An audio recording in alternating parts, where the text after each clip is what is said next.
Si pour certains, cette fin août est synonyme de rentrée, pour d'autres, les vacances commencent ou se poursuivent. Encore s'il est encore trop tôt pour avoir des chiffres et dresser un bilan touristique précis, néanmoins, les premiers indicateurs semblent positifs pour 2022 et l'arrière-saison s'annonce prometteuse. Les précisions de Carla Butting avec Fabien Castillo.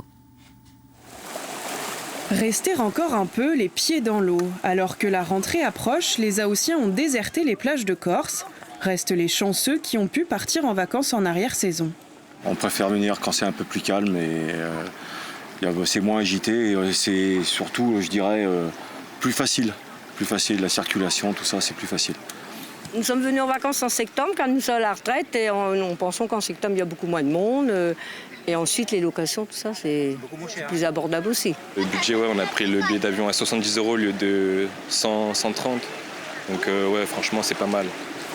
Des tarifs largement inférieurs à ceux pratiqués en haute saison.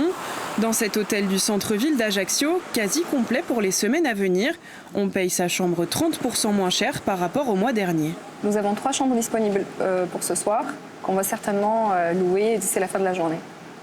Parce qu'il y a beaucoup de dernières minutes. Parce qu'il y a énormément de dernières minutes, énormément de clients qui réservent sur place.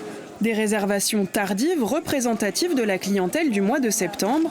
En majorité, des couples sans enfants ou des retraités qui viennent profiter des nombreux atouts de l'île. Déjà, le climat est porteur. On a la chance d'avoir des très très belles journées. On est comme à proximité de beaucoup de bassins du continent, ce qui nous permet d'avoir régulièrement de la clientèle de dernière minute, etc. Des groupes, des individuels et puis des séminaires.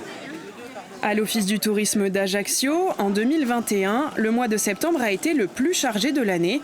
Près de 15 000 touristes sont venus s'y renseigner. De plus en plus, nous arrivons à étaler une activité touristique dense jusqu'à la fin du mois d'octobre.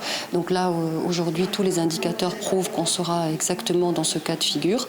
Donc nous nous rapprochons sur tous les plans en termes de mouvement de flux, en termes de niveau de fréquentation, d'une année de référence comme celle que nous avons connue en 2019. Donc ce sont d'excellentes perspectives pour l'instant.